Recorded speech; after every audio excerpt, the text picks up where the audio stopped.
Hello everyone, and welcome. This is Visual Pine, and we're here for more Beacons Pines. And man, is today going to be... I have no idea what to expect out of today's episode. I don't. We're kicking off into this, and Nuncreed and the kids have just gone down that tube, presumably to the source, and things are wild and crazy, and Gran may not be Gran, and we had some theories on stream the other day that maybe Gran is mom, but we'll find out, hopefully, here in the next few episodes. Until then, we have Chapter 8. Remember, if you're enjoying this series, hit that like button. If you're new around here, hit that subscribe button, share it with your friends, tell them all about it. Tell them that you've got a really cool Let's Play series that this guy's doing. It's called Beacon Pines, and you're going to love it.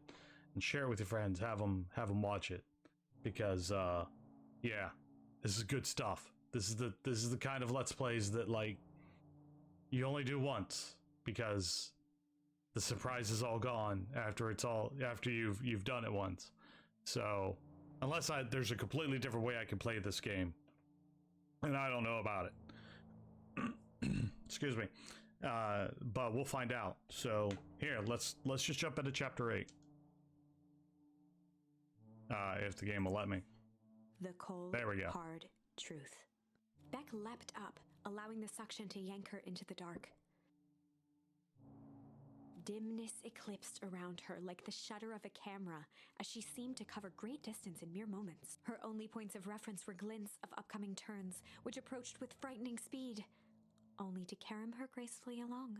She heard the tinny, distant echoes of Rollo's glee. Once she stopped fighting against it, the ride was impossibly smooth. Then, all of a sudden, as if minutes had passed in an instant, light blazed into view. A burst of wintry air snuffed across her face, and she was flung out into the cold. Oh, that's what that manhole was.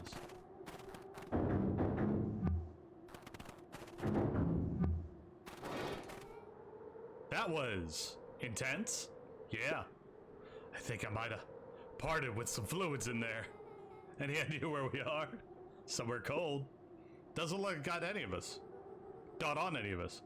Didn't feel like we traveled that far. So where did it all go? This place sucks. Why would anyone want to blow something up out here? Only one way to find out, I suppose.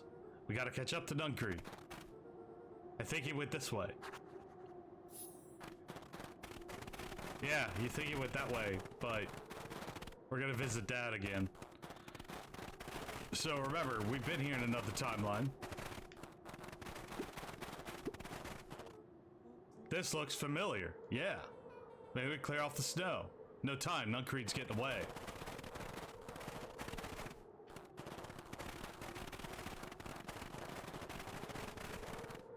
Okay, this is starting to feel really familiar.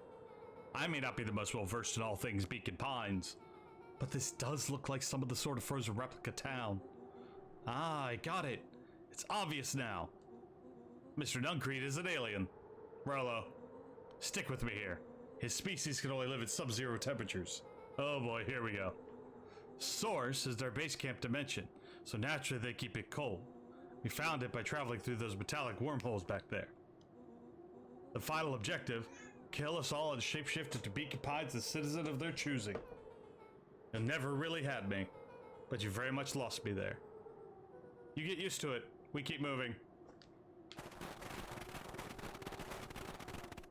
As they rounded the corner to the frozen town square, they spotted Mr. Nuncreed inching cautiously toward a pit at its center. He held his arms out gingerly, as if approaching a beast in the wild.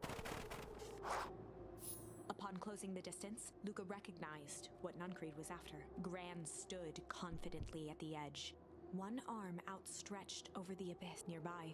A wheelbarrow had been emptied out. She held a lit torch, which flickered in the bitter wind. Juniper, I don't know what you think you're doing, but I assure you this is not going to solve anything. If you drop that, you've doomed this whole town. Oh, it wasn't me who doomed this town. I've been watching you, Joseph. I know what you've done. You and your co-conspirators. Gran? What's happening? Luca, you and your friends need to leave. Right this moment. Mr. Nuncreed turned back toward the kids, desperation in his eyes. Listen to your grandma, Luca. This is between me and Juniper. Rowanbeck held steadfast in awe. Luca approached closer. Mr. Nuncreed spun back toward Gran, his voice growing louder. You've got it all wrong, Juniper. Just hand over that torch. You don't understand what you're doing. How could I possibly trust you to do the right thing? Walt told me everything. He trusted you and betrayed that trust. Luca, did you know that this man's entire life is a lie? If it weren't for him, your father might still be alive. Mr. Nuncreed winced with anguish. His voice hardened. That's not true. They both now yelled, not to each other, but at fate itself, making their peace with long-held burden. The wind howled with encouragement. Walt was like a brother to me. We just had different ideas how to affect change. Very convenient that your way just happened to line your pockets. Now that's not fair. They menaced at each other, both catching their breath. The moment balanced on a knife's edge. Amid a blur of emotions and memories, Luca's mind totally Luca's flooded mom. with questions. The wind calmed, as if to give him the stage. Still, as he began to weep. And in the stillness, he began to weep. It was all just too much. Falling to his knees, Luca whimpered softly. The tears crystallized as they hit the snow. Gran stared at Luca for a moment with warm sympathy. This all makes sense soon, Luca. Then everything can go back to normal. I She promise. stiffened up and brandished the torch at Mr. Nuncreed. You can't hide behind those people any longer, Joseph. Once their precious source is destroyed, we'll see where their loyalties fall. Juniper, don't. Ignoring his final plea, Gran flung the torch into the deep darkness. She smiled and exhaled in relief. Mr. Nuncreed moaned in resignation. The torch echoed as it ricocheted down the hole, punctuated with a thunderous thud. See, Joseph? I learned one very important lesson in life. If you want things to change, then you need to be willing Before to. Gran could finish, the ground.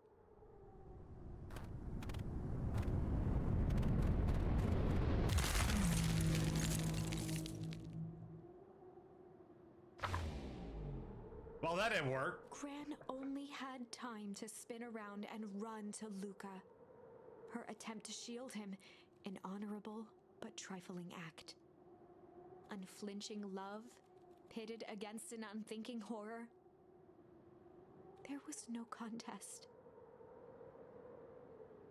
Her warm embrace froze in an instant. That is where they remain, fixed in place, forever. And so, our story ends on this melancholy scene. In a town brought low by its secrets, sits the frozen statues of a misguided band of meddlers. The end. Well, that was dire. On the bright side, we finally figured out where all the ice is coming from. Called it. Now, we just need to find a way to deal with a mystic, unfathomable force of nature. So let's try this again and let's hum. And in the stillness, he began. After the death of his father, Luca had trouble sleeping. Each night, his mother would sit at the foot of his bed and hum a gentle melody. It was the only thing that could calm his mind, the only thing that, however briefly, could make it all seem okay. That melody pervaded every memory Luca had of his mother. Shivering in the raw snow, he began to hum it out loud.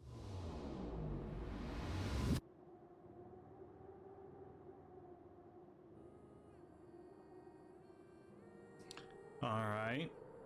Let's see if I'm right. Because I'm pretty sure she'll get revealed here if it is Luca's mom instead of his gran.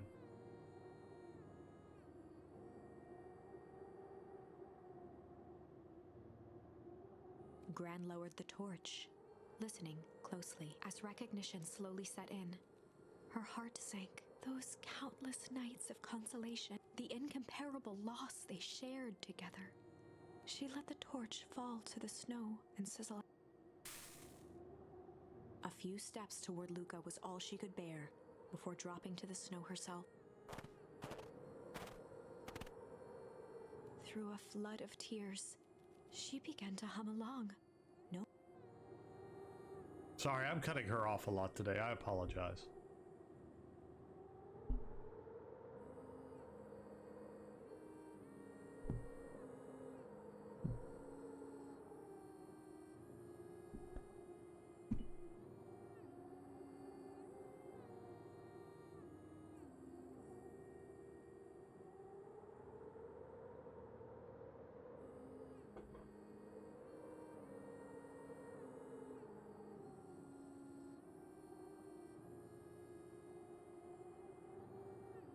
Luca lifted his head in astonishment. The last time he heard that melody was the last night he saw his mother.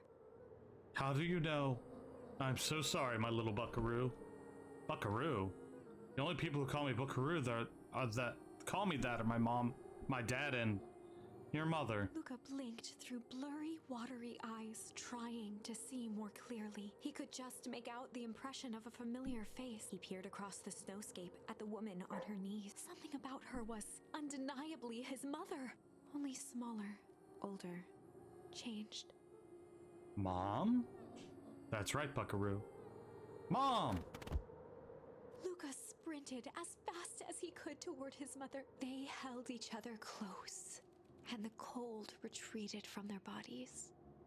Eleanor? I thought you were gone. You should have known I would never abandon my son. Eleanor looked down at Luca, tightening her embrace in an appeal for forgiveness. How? You're a smart man, Joseph. I thought you'd have pieced it together by now. You were exposed. Mom, I don't understand any of this. What happened to you? Where did you go? Why did you leave me? I never left you. I was always right here, Luca. Why did you lie to me? It tore me up, Luca, but I did to keep you safe. I thought that getting answers would help us both move on. But the more I discovered, the more I realized the danger we were in. Until perennial harvest was stopped, I was better if everyone thought I was gone. You could have trusted me. These are bad people, Luca. They won't stop until they get what they want. And they don't care who gets hurt in the process. Then what do? We have to stop them. Joseph slumped into the cold, wet snow. They can't be stopped. This is too big. I tried beating them at their own game. I'm done fighting fire with fire. For the first time in a long time, her voice felt like her own again. No more lies. I see now. There's a better way to stop perennial harvest. The cold, hard truth. Luca gazed down at Nuncreed with pity. He looked small. And now my dogs are barking. 1 second.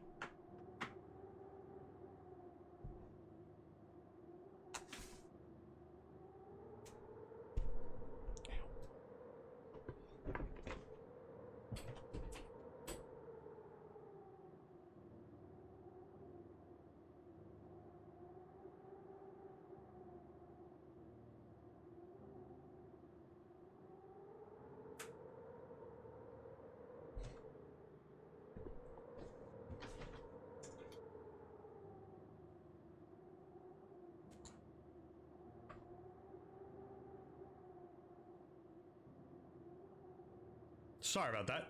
Happens with dogs. Joseph stared into the snow, as if searching it for answers. Come on, everyone. We've got a party to crash.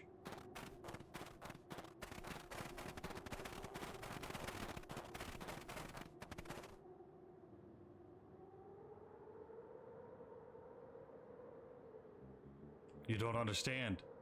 He always wins. Chapter 9. The Devil You Know. 7 months ago, Eleanor Van Horn crept down the maze of sterile hallways under perennial harvest. She stopped in front of the large steel door marked Deep Engineering. No turning back, she raised a trembling hand. The stolen keycard worked as promised, and the door buzzed open with mechanical efficiency. She was immediately hit with the smell of disinfectant. It it was some sort of laboratory. In one corner was a desk covered in papers. Across the room stood a tall metal pod with hoses protruding from its base. She rushed to the desk and began shifting through the piles of papers. They were experiment reports on something called Tempest liquamen. There were dozens of them, every one stamped failed. Eleanor heard the sharp echo of footsteps approaching. She was out of time. Her eyes scanned the room, eventually landing on the strange pod. Muttering a curse under her breath, she dashed over and dove inside. Uh-oh. And that is what change is all about.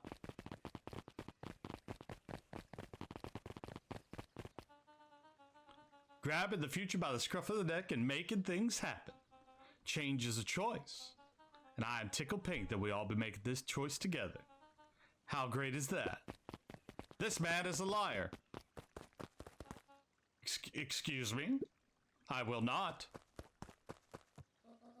This town is a dangerous secret and perennial harvest only exists to keep it hidden. Nonsense. They picked up the whole damn town and moved it right under our noses. You aren't making any sense, dear. Mr. Kerr addressed the crowd with a sarcastic tone. Imagine such a thing. It's absurd and just plain impossible. They promised they could fix the foul harvest. They told us they would clean this place up. We just had to leave town for a few days. While they had us evacuated, Miss Hotford, I'm afraid I'm going to have to ask you to. You're afraid of a lot of things, aren't you? You shriveling little worm. This is growing tiresome. A little help, please? Don't you all see?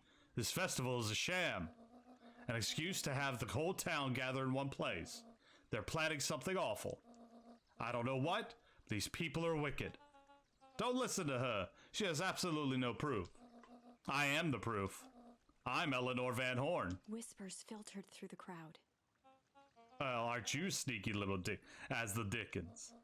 We all knew Valentine's fertilizer was too good to be true. And now this whole town is paying the price. Ladies and gentlemen, I'm so sorry about this disruption. My associates will take this obviously disturbed woman somewhere comfortable so that she can get the help she needs. She's not the one who's disturbed. You two-timing clown. You all know there's something wrong with this town. It was just easier to look the other way. Truth is,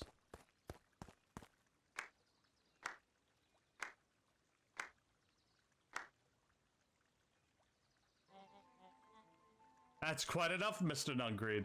Uh-oh. I bet my moderator Valentine's prediction is about to come true. Torment dragged on Joseph Nuncreed's face. Yes, sir. Take them away. No, I want them to see this. Ah, the ever-tempestuous Eleanor Van Horn. Been quite the thorn in my side, like a weed that's burrowed in where it doesn't belong. I must confess, you look dreadful. He paused for a moment, plucking a piece of fuzz from his sweater and discarding it to the ground. Consider yourself in rare company. You've managed to pull one over on me. It won't happen again. I knew you had some sort of plan to disrupt our little party. But alas, I expected something a bit more impressive than incoherent rambling. No matter, your failures are yours to bear. Mr. Kerr. Yes, sir. It is a shame it was cut short, but I thank you for that rousing oratory. I will take it from here. Yes, sir. Of course, sir. You have done quality work for me, William. You can look forward to the recompense we agreed upon. Kerr gave a bow of deference. Founder, you are most generous. Gasps rippled through the crowd. Thankfully, we could dispense with the formalities from here on out. Solomon pulled a glass vial from his pocket. In one smooth motion, he downed its contents. A triumphant smile grew across Solomon's lips. You can all call me Sharper Valentine. His body and face began to contort and expand as he disappeared into a belching green mist.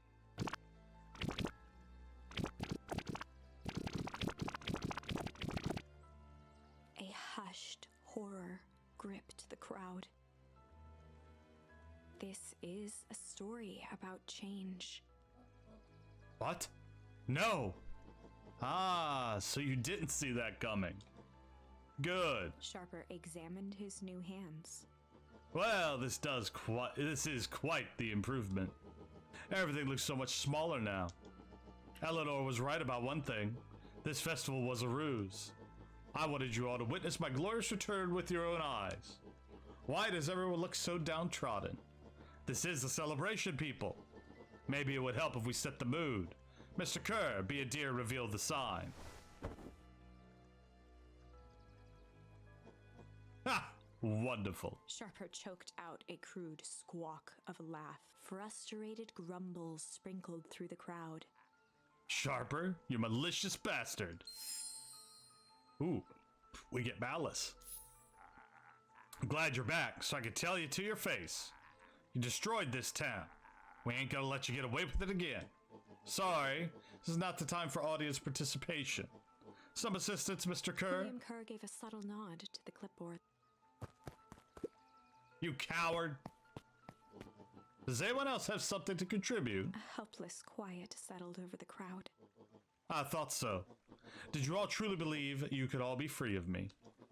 A town of complete and utter fools. You people should be celebrating my return. You clearly lost without me. And that leads me nicely to my children. Daddy, I gave you both the greatest gift a parent can give. The opportunity to prove yourself in my absence. Squandered. To say I'm disappointed would be an understatement. But Silence, Augusta. An adult is speaking.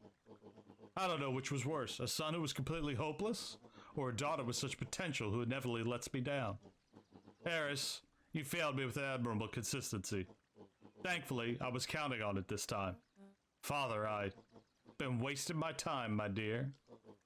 What have you accomplished? Just focused on cementing our legacy. Legacy? Who needs a legacy when you can just live forever? But what about... It's all right, kiddo. I'm afraid you suffer a complete lack of imagination. There's just no helping it. Now then, where is Joseph? You didn't take the opportunity to slip off, did you? Ah, there he is. Everyone should give him a hand. None of this would have been possible without Joseph. Think you've said enough. Nonsense. People deserve to know how helpful and loyal you've been. Only did what I did because he left me no choice.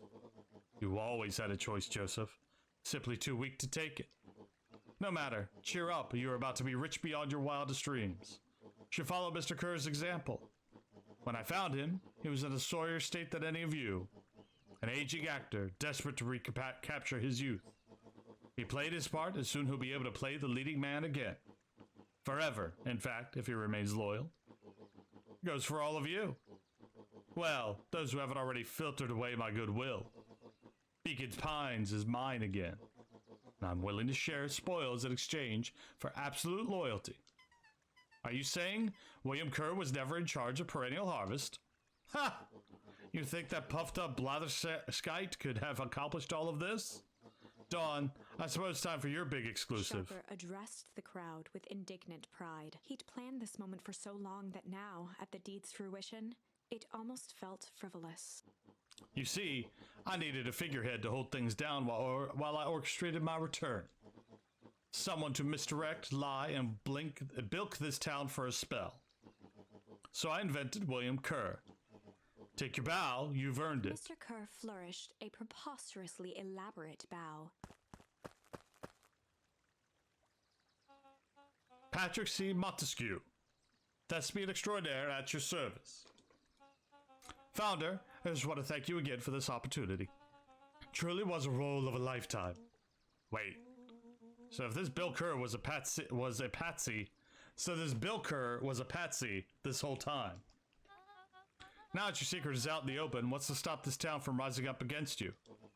Oh, that's the delicious part. Fear. Thanks to our clipboards, I know what each and every person in this town fears most. And I will make those fears manifest for anyone who steps out of line. The choice is simple. I'm not afraid of you. Ah! The young hero. I've kept a keen eye on you, boy. You and your friends made a habit of disrupting my plans. What a pity if things had gone a bit differently. You might have had your moment of triumph. But that's fate for you. You can't do this. Oh, but I can. I have won. Never underestimate what a great man can do given time. And now time is my plaything. Perhaps the most expensive thing I ever bought. But well worth it. Ha! Sharper coughed up one final laugh and cracked his knuckles. Enough chit-chat. Let's get to work, shall we? And so, Sharper set about remaking the town in his own image. The fertilizer factory soon reopened for business. Sales rose steadily as more and more farmers across the countryside began to swear by its miraculous properties. Beacon Pines became famous. A secretive town that, for the right price, shared its gifts with all. Gifts that became more and more necessary in a world where winters grew longer and longer. The end. This is wrong, but things are becoming clearer now. You can feel it, right? We can't let Sharper win. He might just be the key to this whole thing. Let's see. Alright, so...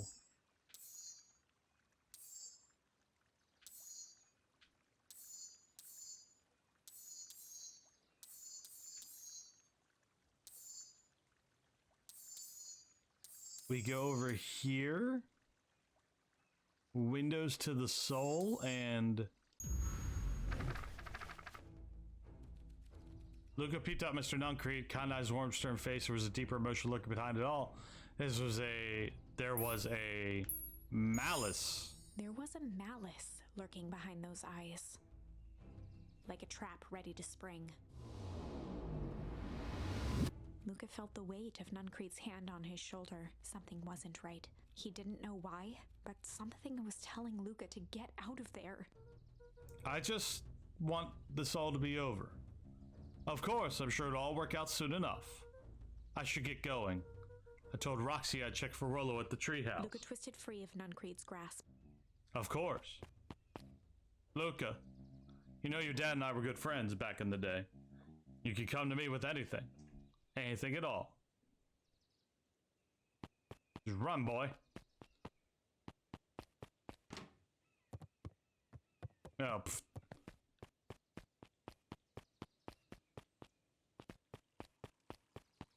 Oh, and here is,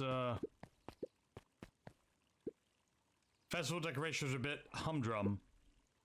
Now, if I were to throw a festival, it would be a thing to behold. I agree, this is more a little sad. It's worse than sad. It's boring. What if we did a little something to spice things up? I'm listening. You know the festival sign waiting to be unveiled? Be a shame if someone... The two scurried off, eagerly formulating a plan.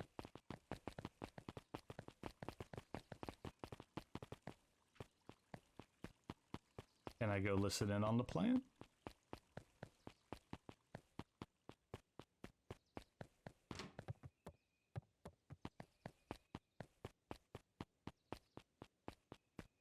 I guess I can't go over there.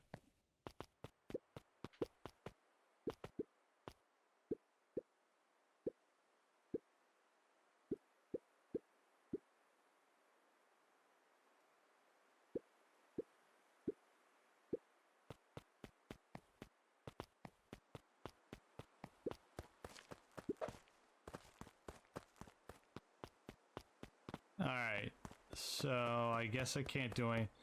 So we know he's Sharper Valentine now, and we know Nuncreed's evolved in over his head.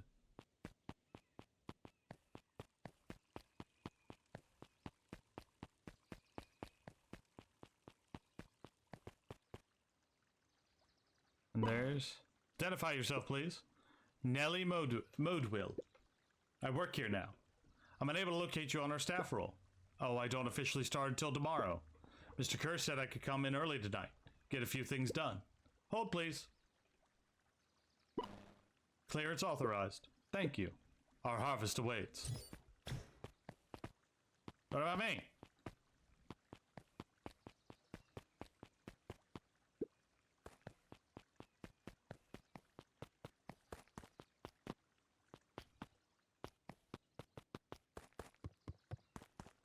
Anything I could throw at that to unveil it early?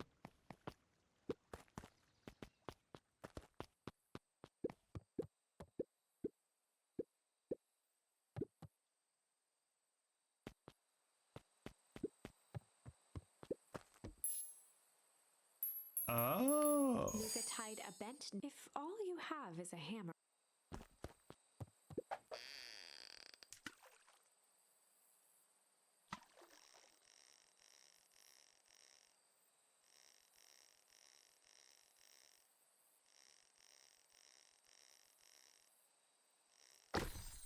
All right, that's a family photo.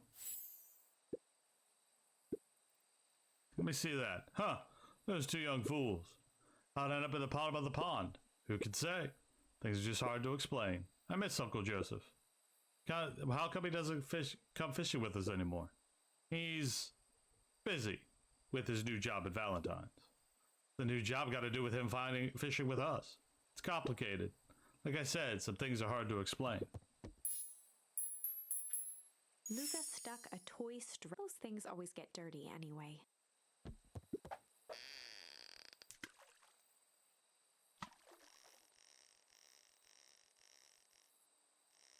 So these are memories of Luca fishing with his dad.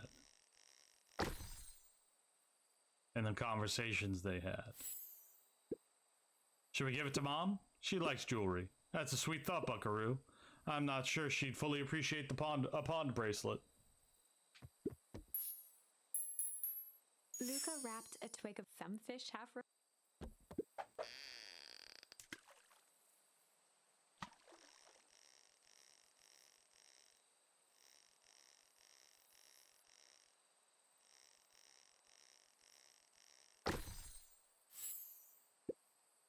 Property of Sharper Valentine. Figures. If he had his way, property of Sharper Valentine would be written on everything in this town. Should we give it back to him? He may not even want it back. Man's got a contentious relationship with time. We'll keep it here in case he ever wants to pick it up. Alright, that's everything.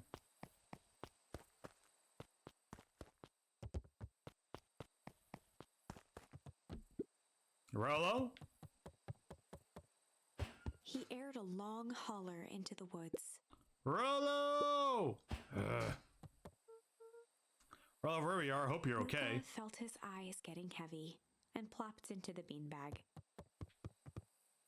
He conceded to its lumpy embrace.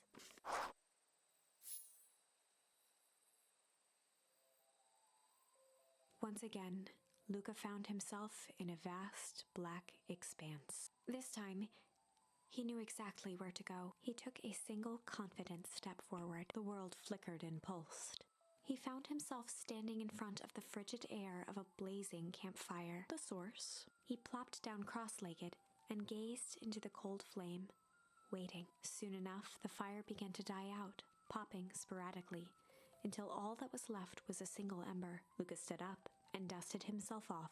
He plucked the glowing ember from the cold ash, examined it, and slid it into his pocket, a keepsake. The voice of his father spoke behind him. You made me proud, Buckaroo. Luca turned to face him. Dad, what is this place? A warm grin grew across his father's face. A place where everything that has been and everything that could be all wait together. Huh. Luca found himself staring at his father's face, trying as hard as he could to memorize every single detail. Wait? For what? Another voice spoke out as Luca's doppelganger stepped forward. That's up to you. Without knowing why, Luca began to weep. Is any of this real? Are you real? Luca's father bent down to smudge away a tear. Of course, I'm as real as the part of you that misses me. Luca turned to look at the older version of himself. And you? The doppelganger choked back tears. I'm as real as the part of you that's angry he's gone. Does that make sense? Through his tears, Luca laughed. I think so. His father pulled him in for an embrace. Time to go, Buckaroo. Luca was startled from his dream by a banging on the floor. Are you in there? A commanding voice rumbled from below. Just as Luca sprang to lock the entry hatch, the door knocked open. Dun, dun, dun. Chapter 5. Dangers big and small. Luca stumbled back. He heard the rope ladder creak under significant weight. Keeping his eyes fixed on the hatch, he inched backward to the balcony. As his hand grasped the door handle, Luca froze. A large figure clumsily wriggled up through the hole. Stop right there, or I'll... Sheesh. I know it's dark and all, but I figured you'd recognize me. Who are you? The large figure cocked its head inquisitively. Stop now or I'll clobber you with a baseball bat. Whoa, whoa, whoa, whoa, take it easy. Luca, you need to get your eyes checked. It's me, Rollo. Oh, God. Nice try, but I know you aren't Rollo. You're like one of his random uncles or something. Where is he? Uncle? Luca, quit messing around. It's me. If it's really you, prove it. Flaming chicken coop Luca. Luca's jaw dropped. He peered more closely at the man standing in front of him. Something about him was undeniably Rollo, only bigger, older, changed. How? What happened to you? When I was running away, I ran into more people in those yellow suits. They grabbed me and dragged me away. Wait, where did they take you? Dunno. They threw a bag over my head. It was cold and smelled like a swimming pool. I think it was an underground lab or something. They made my hands all big. Look. Rollo proudly presented his hands to Luca. Pretty sweet, right? I mean, it wouldn't be my first pick of the superpower. But beggars can't be choosers. Rollo, it wasn't just your hands. My feet too? Dang, Pa just made me new shoes. Wait, Luca, why are you so small? Luca moved to the side and pointed Rollo to his reflection in the balcony window. What the? His hands shot up to his face. Holy Toledo! Rollo, what did they do to you? They made me drink some sort of green crud. Ew. Actually, it wasn't too bad. Kind of tasted like licorice. Passed out and woke up like this. And then I sort of smashed open my cage and escaped. Whoa, you smashed open a cage? Kinda. At least I think I did. It's all kind of bit of a blur. They had you in a cage? Who are these people? I don't know who did this to you, but we're gonna fix it. Fix it? This is awesome. Well, I'm just glad you're safe now. Luca, you don't need to worry about me. Sure, I got snatched, but look at it this way. I got snatched. I know where snatched people go. We may finally have a lead on what happened to your family. Maybe you're right, but this all seems dangerous. Danger? Ha! Rollo shadowboxed a few jabs. I'll take them all on. Hey fellas, what's up? With a yelp, Rollo dove behind Luca. Ah! Did I come at a bad time? Who the heck are you? This is Beck. Sorry, something truly bizarre just happened and I need help. I didn't know where else to go. So you're just hanging out here with your large adult friend? No, this is my buddy Rollo. This is your missing friend? One and the same. He seems a little old. I'll have you know this is a recent development. The heck does that mean? Oh, I'm sorry. You're the one who just showed up here out of nowhere. So we'll be asking the questions here. That's fair. How did you find us? You silly treehouse? I think you mean our silly little mission control. I hate to break it to you. Your secret path isn't so secret. And I can hear you racking them up from a mile away. See, Luca? This is why we need improved security around here. Not now, Rollo. Beck, you said something bizarre happened? Yeah, but... She shot a nervous glance at Rollo. Anything you say around me, you can say around Rollo. This has been a weird day all around, hasn't it? Yup. Beck's eyes narrowed. Okay, so it all started when I made it back home. My first order of business was to try to salvage my hair. So I dyed it with some stuff from the chemistry set my mom gave me. Okay, just need to play it cool. And hope no one notices. Notices what?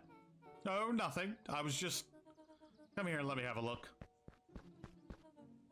Oh, honey, what in the world did you do to your hair? kind of felt like a change. This is gonna take forever to grow out.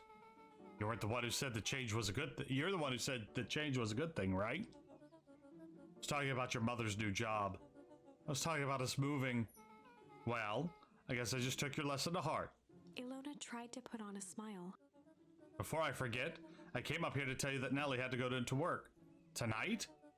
Her and Mr. Kerr decided it'd be good for her to get some things done before tomorrow. That Kerr guy seems like a grade A creep. Beck. He is. Him and his weird cult of personality. You're not going to ruin this job for Nellie. It means too much to her. Oh, I know exactly how much it means to her. It means enough to her to exile her daughter to this podunk town. This place sucks. These people are weird. Just don't know them yet. It's always cold. We're in the mountains. You'll get used to it. Can't even pick up a single decent station on the radio. It's all banjo music and farm reports. You know I grew up in a town not that different from this one. That's why you're better at talking to plants than people? Okay. So here's what we're gonna do. First of all, you're grounded. What? In the morning, I'll have Nellie come and see what we can do about fixing your hair. You'll need to look presentable for the festival. But not another peep. She sighed, and after a moment, looked down at Beck sympathetically. I know moving is hard, honey, but that doesn't mean you have to make yourself miserable all the time. Other people seem to have that covered for me. Oh, and if you decide to rebel by dyeing your hair more... She flashed a sly grin and tousled Beck's hair. I'll just shave it off for you. Think of how rebellious you'll look then. Very funny. Thank you. Good night, sweetie. Good night, Mom. Wait. First of all this town does not suck. Second, you need help because you got grounded? No.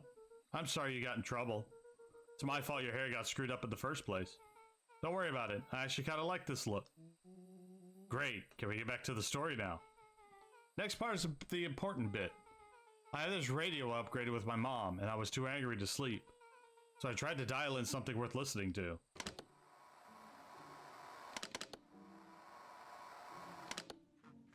Mr. Kerr, are you there? Mr. Kerr? Yes, I'm busy. What is it? Apologies, I have the founder on the line. Patch him through immediately. One moment. Hello, sir. It's so nice to hear from you. Skip the pleasantries. What's your report of our new lead researcher of deep engineering? Nellie Modwell seems to be integrating nicely. This very moment, she's working to help us meet our deadline. She's offered to work overtime before I even had a chance to suggest it. Excellent.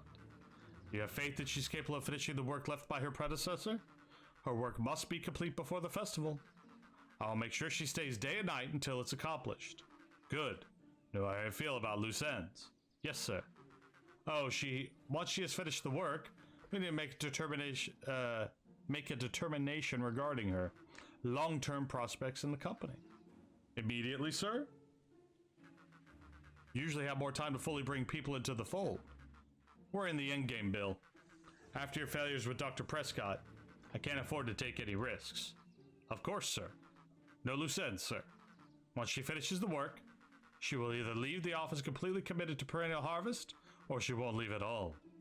Perfect. Sir, if I might suggest, maybe we should delay just for a bit. Oh, it's just, we seem to be rushing to hit this festival deadline, and rushing into things has caused some issues in the past. I see. Please understand I just want what's best for you. I'm eternally grateful for all that you've done for me. Bill, I'll make this very clear for you. I brought you in to make some things run smoothly, not to have opinions. Of course, sir. Shut up, Bill. You're only a few days away from having everything you ever dreamed of. Yes, sir. Thank you, sir. Whoa. Yeah. So we're clear, when they said loose ends, they were talking about murder, right? Like actually killing someone. Capital murder. Luca gave Rollo a quick elbow to the ribs. Who is this founder? So, but you guys would know. Now, as far as we know, Kerr is the top banana perennial harvest. Sounded scared of this founder guy. So we haven't even topped her banana on the field. Hell's my mom caught up in? Has she talked about the job much? Not really. Said she was going to come in and continue the work of someone she respected. Who do you think the body at the warehouse was? The person Beck's mom came to replace? That would make sense. Beck. Seems like Nellie's predecessor got, loose-ended. I'm getting that impression. Okay, so we need to get your mom out of there before the festival happens. That's 2 days away. Won't she just come home after work? Creep on the radio said they were going to hold her there until then. So if she's not coming out, we gotta go in and get her. Beck flicked a large sheet of paper out of her pocket and slammed it on the floor. Maybe this'll help. You got blueprints? Well, it's really just a welcome map for my mom's Pareto Harvest Orientation Day. This shows the layout. Sure looks like blueprints to me. Look, there's the reception area. There's a big room marked Founder's Office. Even has the exits marked. Guys. We have a deadline. We have an objective. We have blueprints. You realize what this is, right? Willow started to wiggle with excitement. Think we're heisting. It's officially a heist. Chapter 6. The Heist.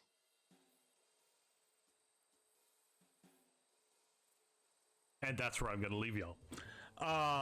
We have gone for 46 minutes. We've gotten 2 big chapters done. Lots of revelations. And now we do a heist in a different timeline, knowing everything that we know from the previous timelines where we screwed up.